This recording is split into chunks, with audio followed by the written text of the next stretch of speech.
यदि तपाईहरु ICT use गर्नुहुन्छ वा आईसीटी कन्सेप्ट तपाईहरु सिक्दै हुनुहुन्छ वा तपाई आईसीटी युज गरेर ट्रेडिङ गर्दै हुनुहुन्छ भने यस भिडियोले तपाईलाई धेरै हेल्प हुनेछ किनकि म यो भिडियोमा जे कुरा तपाईहरुलाई शेयर गर्न गइरहेको छु त्यो भनेको मैले कतै पनि रटेर जानेको कुरा हैन यो मैले एक्सपीरियन्स गरेर मेरो डे टु डे ट्रेडिङ जर्नीमा मैले एक्सपीरियन्स गरेर थाहा पाएको कुराहरु आज यस भिडियोमा सिकाउने छु त्यसैले एकदमै ध्यान दिएर हेर्नु होला एकदमै इम्पोर्टेन्ट कुरा सिकाउन गइरहेको छु यस भिडियोमा चाहिँ मेन कुरा के चाहिन्छ यदि तपाई आईसीटी ट्रेडर बन्ने रिजल्ट हेर्ने भने तपाईलाई के चाहिन्छ त्यो कुरा आज म भन्छु सबसे पहिलो एकदमै मेन कुरो यो कुरो चाहिँ तपाईले दिमागमा राख्नु पर्छ तपाई ट्रेडिङ गर्न बस्नु भएको छ भने कुनै पनि ग्रुप डिस्कर्ड सर्भरमा च्याट हेर्ने हैन यसको एनालाइसिस कस्तो छ मसँग मिल्छ कि मिल्दैन आज मैले बाई भनेर हेर्दैछु अरु कोले बाई भनेर हेर्दैछन् भने तपाईको जुन त्यो कन्फर्मेसन हेर्ने बानी हुन्छ नि ग्रुपमा गएर त्यो बानी हटाउनुस् किनकि यो one of the most toxic habit हो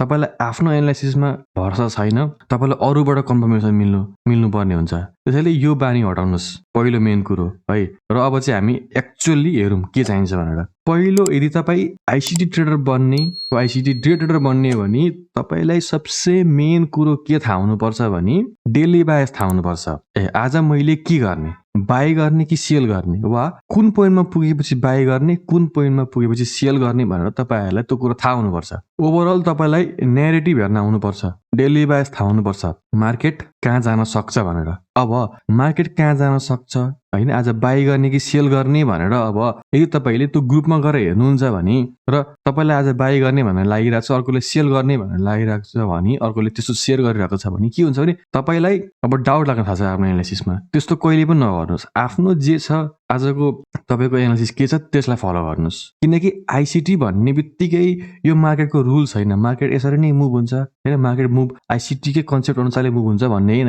यो सबै र्यान्डम हो यदि मैले बाई भन्दै हेर्दै छु भने कसैले सेल भनेर पनि हेर्दैछन् होला र त्यो सेल भन्नेले कमाउन सक्छ आज भोलि मैले कमाउन सक्छु हैन यो र्यान्डम हो मार्केटलाई पढ्न छोड्दिनुस् त हजारौं भिडियो हेरेर चाहिँ मार्केट कसरी मुभ हुन्छ भनेर थाहा पाउँछु भनेर त्यो पाथमा जान चाहिँ छोड्दिनुस् त्यस्तो कुनै पनि हुँदैन बस तपाईले आज एनालाइसिस गर्ने हो तपाईले एनालाइसिस गरे हिसाबले चाहिँ कमाउनु भयो कि भएन त्यो हिसाबले हो र यदि तपाईले आज लस गर्नु भयो भने पनि त्यो तपाईलाई मार्केट एनालाइसिस गर्न मार्केटको मुभ थाहा नभएर हैन मार्केट तपाईले भने जस्तो भएन त्यति हो तपाईलाई ट्रेडिङै गर्न आउँदैन भन्ने हैन आज एउटा लस गर्नुभयो भन्दैमा वा लगातार 3टा लस गर्नु भयो भने पनि हैन आफ्नो एनालाइसिसमा स्टिक रहिराख्नु भयो भने अनि चाहिँ तपाईले रिजल्ट देख्नुहुन्छ 3-4 वटा लस हुने बित्तिकै मैले जानिन भनेर फेरि अर्को भिडियो हेर्न थाल्ने हैन आफ्नो एनालाइसिसलाई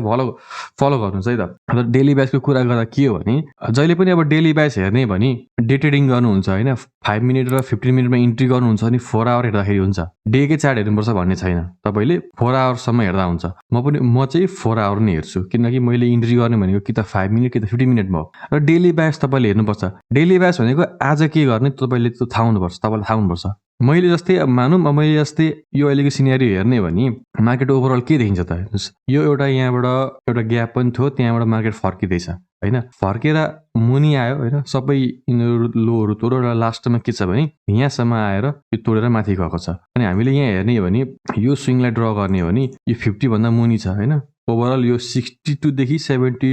को लाइनबाट अनि यहाँको यो लिक्विडिटी लिएर माथि गएको छ यो पोइन्टमा हुँदाखेरि के हुन्थ्यो भने जस्तै अब यहाँबाट यस्तो विक भएको छ भने के हुन्थ्यो भने मेरो एनालाइसिस अब मार्केट कहाँसम्म जान्छ यो ग्यापहरुसम्म जाने रहेछ भनेर मैले यो फेजसम्म बाई मात्रै हेर्ने हुन्थ्यो हैन मेरो जस्ट डेली बायस बाइङको हुन्थ्यो कसरी थाहा पाउने डेली बायस भनेर सुरुमा तपाईलाई के थाहा हुनुपर्छ भने मार्केट कहाँबाट आयो कुनै लिक्विडिटी लिएर आयो कि कुनै ओबीबाट आयो कि त्यो थाहा हुनुपर्छ त्यसपछि अहिले मार्केट कहाँ छ र मार्केट कहाँ जान सक्छ जस्तै अहिलेको सिनेरियोमा हामीले यहाँ हेरौं जस्तै मार्केट कहाँबाट आयो लिक्विडिटी लिएर आयो यहाँबाट लिक्विडिटी लिएर आयो जुनसुकै पनि एउटा लो छ त्यो लोको मुनि लिक्विडिटी हुन्छ हैन लिक्विडिटी यहाँबाट लियो हैन विक भयो त्यसपछि मार्केट यहाँबाट आयो अहिले मार्केट कहाँ छ यहाँनेर छ कहाँ छ हाफ वेमा छ 50 क्रस भएको छ त 50 सम्म पुगिसकेको छ अब यहाँनेर के हुन्छ भने अब सिनेरियो हेर्नुस् है यदि अब मलाई लाग्दैछ यो 50% कम्प्लिट भयो भने मैले यहाँबाट सेल हेर्छु मेरो एनालाइसिस अनुसार अब कसैले के पनि गर्न सकेको हुन्छन् भने यो ग्यापमा हैन जस्तै यो ओबीमा आएपछि बाई गर्ने भनेर कसैले हेर्न सक्छन् भने कसैले के पनि गर्न सक्छन् भने मार्केट यो फेल गर्न आउँछ भनेर अब आज बेयरिस पनि हुन सक्छन् यो दिनको लागि, किनकि 50% हामीले हेर्ने हो भने पिडिआरए हाम्रो जुन डिस्काउन्टर हेर्ने हो भने डिस्काउन्टर प्रिमियम हेर्ने 50% भन्दा माथि गइसकेको छ यो मार्केट भनेपछि अब अनि यहाँनिर जुन यहाँको एउटा सम फर्म अफ लिक्विडिटी यहाँबाट लिएको छ होइन एउटा ग्यापसम्म पुगेको छ, यो माथि ग्यापसम्म पुगेन होइन, जस्तै अब आजै पुग्न पनि सक्छ। अब कसैले के गर्न सक्छन् भने मार्केट होइन यहाँदेखि माथि जान्छ पनि भन्न सक्छन् कतिपयले भने, कतिपयले होइन 50% पुगिसक्यो वा भनौँ प्रिमियम जोनसम्म पुगिसक्यो, आज म बेरिस छु मार्केट यहाँसम्म आउँछ भनेर अब यो बेलासम्म अब के हुन्छ भने मार्केट यहाँ नआउनेसम्म यिनीहरू जुन ट्रेडरहरू छन् आधी जति के हुन्छन् भने बेरिस हुन सक्छन् आजको लागि भने, आधी जति होइन मार्केट बुलिस छ म यसरी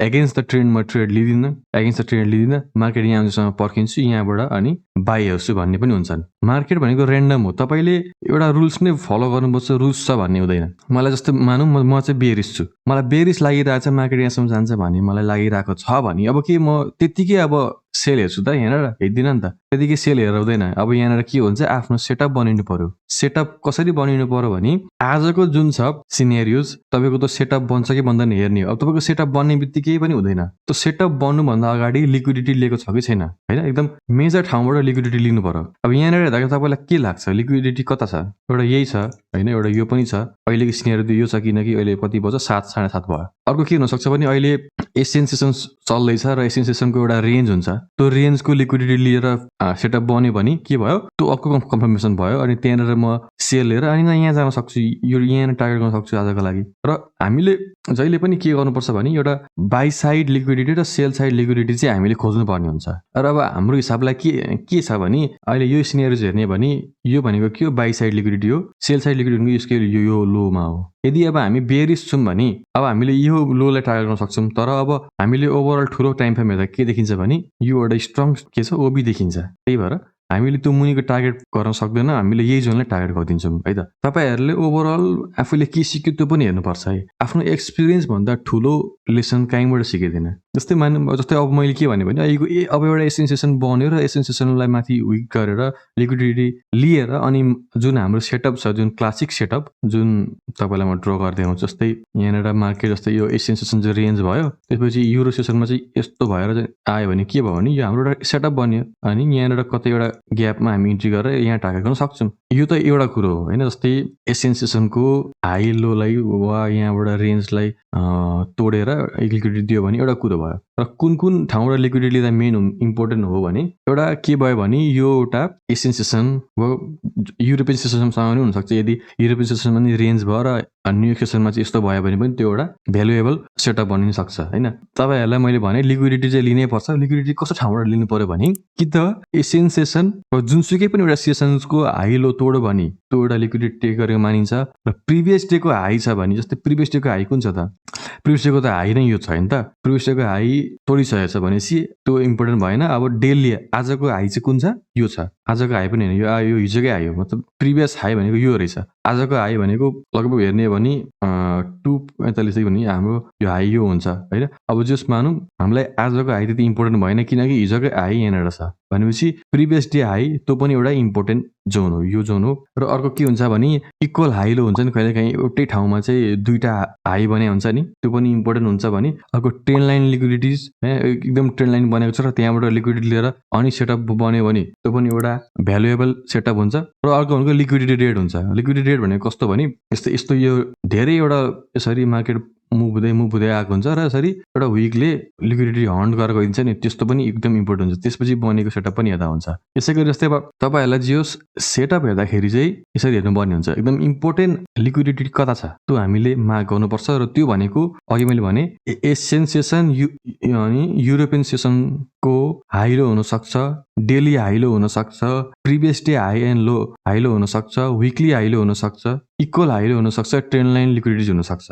है त। अब हामीले 4 आवरमा हेरिसक्यौँ होइन, हाम्रो बेरिस छ, मार्केट यहाँसम्म आउँछ भन्ने हाम्रो एनालाइसिस छ भने अनि अब 15 मिनटमा हामीले बस के हेर्ने हो भने हाम्रो सेटअप बन्छ कि बन्दैन, यस्तो सेटअप बन्छ कि बन्दैन हेर्ने हो। र यस्तो सेटअप बन्दैमा हामीले लिने पनि होइन, सेटअप बन्नुभन्दा अगाडि जुन लिक्विडिटी लियो त्यो लिक्विडिटी चाहिँ मेजर ठाउँबाट लिएको छ कि छैन, माथि कुनै लिक्विडिटी बाँकी छ कि छैन त्यो हेर्नुपर्छ। यदि माथि कुनै लिक्विडिटी बाँकी छ भने त्यसको एक्युरेसी अलिकति घट्न सक्छ। जस्तै मानौँ यो चाहिँ यो प्रिभियस डेको हाई भनेको सबसे माथिको लिक्विडिटी हो नि त होइन, माथि केही नै छैन। र अब यदि मानौँ यसले चाहिँ यति नतोडेर यहाँनिर एउटा एसियन रेन्ज भयो अरे यहाँनिर, अनि यो एसियन रेन्जको चाहिँ लिक्विडिटी लियो अनि सेटअप बन्यो भने यो सेटअपको एक्युरेसी वा भनौँ यो सेटअपबाट कमाइन्छ भने अलिकति कम इम्पोर्टेन्स हुन्छ वा भनौँ कम एक्युरेसी हुनसक्छ। तर यसले चाहिँ प्रिभियस डेकै चाहिँ लिएर चाहिँ यसो सेटअप बन्यो भने चाहिँ अब चाहिँ हामी चाहिँ पुरै स्योर छौँ कि मार्केट यहाँसम्म आउँछ नै भनेर। तपाईँहरूलाई जुन मैले यो कुरो सिकाउँदैछु यो मैले कतै पनि पढेर सिकेको होइन, यो मैले जुन डेली लाइफमा म ट्रेडिङ गर्दैछु त्यहाँबाट मैले जे सिकेँ तपाईँहरूलाई त्यही सिकाउँदैछु। र 15 मिनट नै किन 5 मिनट हुन सक्दैन भन्नुहुन्छ, म म्याक्सिममलाई के सजेस्ट गर्छु भने तपाईँहरूले ब्रेकअप स्ट्रक्चर होइन, जस्तै सर्ट टाइममा नि, जस्तै तपाईँले अघिको मैले सेटअप डिलिट गरिहालेँ, जस्तै यो सेटअप छ, यो सेटअप जस्तै अब जस्तै यहाँबाट आएर यो ब्रेक गएपछि चाहिँ हामीले के भन्छौँ भने मार्केट स्ट्रक्चर सिफ्ट भन्छौँ नि त होइन। त्यसरी market structure shift, change of क्यारेक्टरहरू वा टिपी अनि एसएल हेर्दै हुनुहुन्छ भने चाहिँ 15 मिनटमै हेर्नुहोस्, किनकि 15 मिनट भनेको अलिकति ठुलो टाइम फ्रेम हो। 5 मिनटमा धेरैवटा फल्स सिग्नलहरू आउन सक्छ, त्यसैले 15 मिनट हेर्नुहोस्। र 5 मिनट चाहिँ कुन बेला छिर्ने हो भने कहिलेकाहीँ के हुन्छ भने सपोज एउटा इक्जाम्पल दिन्छु, कहिलेकाहीँ 15 मिनटमा स्ट्रक्चर देखिँदैन। हेर्नुहोस् है, एउटा तपाईँलाई म ट्रेड देखाउँछु, यो निकै अगाडि। जस्तो यहाँनिर मैले इन्ट्री लिएको थिएँ यो पोजिसनमा। अब यहाँ हेर्नुहोस् होइन, यो भनेको यहाँबाट लिक्विडिटी लिएको थियो 4 आवरको, त्यसपछि एउटा ह्युज मुभमेन्ट भएको छ। ह्युज मुभमेन्ट भएपछि यहाँनिर ग्यापहरू छन्, यो एउटा मेजर अर्डर ब्लक हुन्थ्यो भोलिको लागि चाहिँ, यो इम्पोर्टेन्ट ठाउँहरू थियो। त्यसपछि के थियो भने एउटा यहाँ रेन्ज भयो, मार्केट यहाँनिर रेन्ज भएर बसिरहेको थियो। के भयो भने अनि युरोपियन सेसन स्टार्ट हुने बित्तिकै यो विक भइदियो अनि माथि गयो, डिस्प्लेसमेन्ट भयो। अब यहाँ के देखिन्छ भने कतै ग्यापै देखिन्छ त, यहाँ देखिँदैन नि त होइन, कतै ग्यापै छैन। म भनौँ 15 मिनटमा हामीलाई इन्ट्री गर्ने ठाउँ नै छैन यहाँ हो। यस्तो भयो भने चाहिँ अब कहाँ इन्ट्री गर्ने त, कतै ग्यापै छैन, कुनै फेयर भ्यालु ग्याप बनाएर डिस्प्लेसमेन्ट लिन्छ त्यो यहाँ भएकै छैन भने चाहिँ अब कहाँ इन्ट्री लिने त होइन, कुनै ठाउँै छैन भने चाहिँ अनि चाहिँ 5 मिनटमा छिर्ने हो। किनकि 5 मिनटमा यदि 15 मिनटमा डिस्प्लेसमेन्ट देखिएन वा फेयर भ्यालु ग्याप देखिएन नि 5 मिनटमा फिक्स देखिन्छ होइन त। हेर्नुहोस् है, अब यहाँनिर देखियो नि त। अब हामी यहीँ त हुँदैन थियो मलाई, यहाँ हुन्थ्यो मलाई। जस्तै 15 मिनटको डिस्प्लेसमेन्ट यहाँ हुन्थ्यो भने अब हामीले यहाँनिर ग्यापहरू देख्यौँ, यहाँ देख्यौँ है, अनि यो हेरेर हामीले यसरी हामीले यो ठाउँबाट यसरी इन्ट्री गर्न सक्छौँ हामीले यसरी होइन। मैले यो ट्रेड सायद मैले ग्रुपमा हालेको पनि थिएँ, त्यो मैले 5 मिनटमा इन्ट्री गरेको। 5 मिनट चाहिँ त्यस्तो बेला मात्रै युज गर्नुहोस्, होइन भने 15 मिनटै हेर्ने हो। किनकि 15 मिनटमा धेरै फल्स सिग्नल हुन्छ, फल्स सिग्नलबाट तपाईँ बच्नुहुन्छ। किनकि 5 मिनटमा हेर्ने हो भने जुनै बेला पनि मार्केट स्ट्रक्चर सिफ्टहरू देखिन्छ, किनकि सानो टाइम फ्रेम हो, ह्युज मुभमेन्ट भइरहेको छ, यो फोरेक्स मार्केट हो होइन, थाहा भोलेटिलिटी छ। तर 15 मिनटमा के हुन्छ भने 15 मिनटमा ह्युज डिस्प्लेसमेन्ट भयो भने चाहिँ त्यो साँच्चीकै पनि त्यो ह्युज डिस्प्लेसमेन्ट भएकै हुन्छ क्या। तर 5 मिनटमा त एउटा सानै मुभमेन्ट भएको छ भने 15 मिनटमा त्यो ह्युज डिस्प्लेसमेन्ट देखिन्छ 50। त्यही भएर त्यो कुरा ध्यान दिनु होला।